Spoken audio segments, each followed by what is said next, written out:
গত ভিডিওতে আমি আপনাদেরকে দেখিয়েছিলাম এই রিচার্জেবল ফ্যানটি ঠিক করা। তো সেই ভিডিওতে আমি আপনাদেরকে বলেছিলাম ফ্যানের ব্যাটারিটি নষ্ট হয়ে গেছে এবং ব্যাটারি কিভাবে ঠিক করতে হয় সেটা আমি আপনাদেরকে পরবর্তী কোনো ভিডিওতে দেখাবো।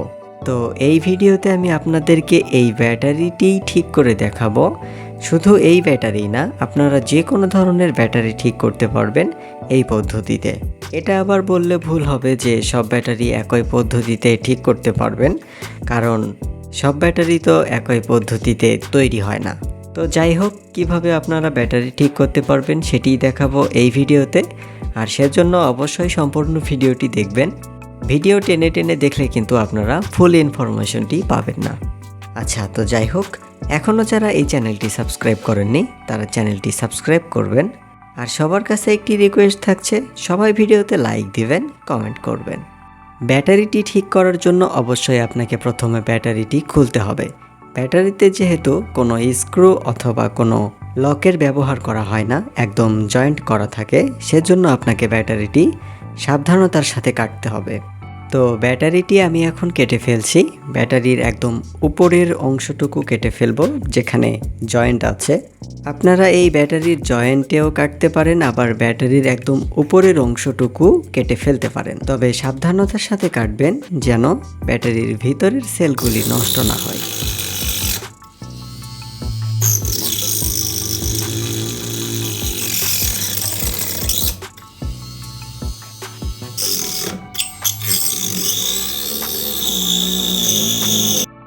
ব্যাটারির ফ্রেম কাটার পরে আপনি যদি টানাটানি করেন উপরের অংশটুকু ধরে, তাহলে কিন্তু ভিতরের সেলগুলি নষ্ট হয়ে যাবে। তাই আপনাকে ব্যাটারির ভিতরের সেলের জয়েন্টগুলিও কেটে ফেলতে হবে, কারণ এই জয়েন্টগুলি একদম উপরের এই অংশের প্লাস্টিকের সাথে এমনভাবে লাগানো আছে যা আপনি টানলেও খুলবে না। যদি আপনি অনেক শক্তি দিয়ে টানেন তাহলে পুরো সেল সহ উঠে আসবে, এমনকি সেলের মেইন দণ্ড ভেঙে যাবে। আর সেটি ভেঙে গেলে ওই সেলটি নষ্ট হয়ে যাবে। আর এই অভিজ্ঞতাটি পেয়েছি আমি এই ব্যাটারি থেকেই। আমি প্রথমের দিকে এটা টানাটানি করছিলাম কিন্তু খুলছিল না, বরং ব্যাটারির সেলগুলি সহ উঠে আসছিল। আর এর কারণে ব্যাটারিটি ভালো হওয়ার সম্ভাবনার চাইতে নষ্ট হওয়ার সম্ভাবনাটাই বেশি। আচ্ছা, তো ব্যাটারিটি কেটে ফেলার পরে এখানে দেখতে পাচ্ছেন এখানে 3টি সেল আছে, আর প্রতিটি সেলই 2 ভোল্ট করে। আমি একটু আপনাদেরকে মেপে দেখাই, তাহলে আপনাদের বুঝতে অনেক সহজ হবে। মাঝখানের এই সেলটি একদমই নষ্ট হয়ে গেছে, যা আপনারা দেখতেই পাচ্ছেন। এটা অবশ্য আগে থেকেই নষ্ট ছিল, ব্যাটারি খোলার সময় এটা আরও নষ্ট হয়ে গেছে। এই কারণে আপনারা একটু সাবধানতার সাথে ব্যাটারিটি খুলে ফেলবেন। এ পাশের এই সেলে আপনারা দেখতে পাচ্ছেন 0.25 থেকে 27 ভোল্টেজ দেখাচ্ছে। ব্যাটারিটি চার্জে দিলে এই সেলে চার্জ উঠবে কিনা এটা একটু সন্দেহ আছে। তবে মূলত ব্যাটারির মাঝখানের সেল নষ্ট হওয়ার কারণেই ব্যাটারিটি কাজ করছিল না, কিন্তু আশা করা যায় ব্যাটারির 2 পাশের 2 সেল ভালো আছে। আর এই 2 সেলকে যদি সিরিজে সংযোগ করে দেওয়া যায় তাহলে এখান থেকে 4 ভোল্টেজ পাওয়া যাবে। অর্থাৎ এই ব্যাটারিকে ভালো করার পরে এটা একটি 4 ভোল্টেজের ব্যাটারিতে রূপান্তর হবে। মাঝখানের সেলটি বাদ দেওয়ার কারণে 2 ভোল্টেজ এখানে মাইনাস হয়ে গেল। এই পাশের এই সেলে দেখতে পাচ্ছেন 2 ভোল্টেজ দেখাচ্ছে। এই সেল আসলে একদম পুরোপুরি ভালো আছে। এই সেলে চার্জ দিলে আসলে এখানে চার্জ উঠবে এবং চার্জ থাকবে। আর মাঝখানের এই সেলটি আগে থেকেই নষ্ট ছিল, ব্যাটারি খোলার সময় আরও নষ্ট হয়ে গেছে, যা আসলে আমার করার কিছুই নেই। আর শেষের এই সেলেও একটু ভোল্টেজ পাওয়া যাচ্ছে, যা আশা করা যায় এই সেলেও চার্জ উঠবে। তো আমি এখন প্রথমেই সেলের পজিটিভ প্রান্ত থেকে একদম শেষের সেলের নেগেটিভ প্রান্তে একটি তার সোল্ডার করে দিব, অর্থাৎ প্রথম এবং একদম শেষের সেলটি সিরিজে সংযোগ করে দিব।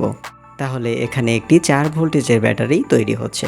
এখানে আপনাদেরকে আরও একটি কথা বলে রাখি, ধরেন আপনারা 12 ভোল্টেজের কোনো ব্যাটারি এভাবে খুলেছেন, সেই ব্যাটারিতে আপনার একটি সেল নষ্ট অথবা 2টি সেল নষ্ট, আপনি তো সেই 2টা সেল ঠিক করতে পারবেন না, কারণ আপনার কাছে সেলগুলি নাই, নতুন সেল তৈরি করার মতো ম্যাটেরিয়াল নাই। সেজন্য আপনাকে সেই সেলগুলি বাদ দিয়ে ভালো সেলগুলি সিরিজে সংযোগ করতে হবে। আর তারপরে আপনি যে ভোল্টেজটুকু পাবেন ওই ব্যাটারি ঠিক তত ভোল্টেজেরই হয়ে যাবে, 12 ভোল্টেজের আর থাকবে না। আশা করছি বিষয়টা আপনারা বুঝতে পেরেছেন।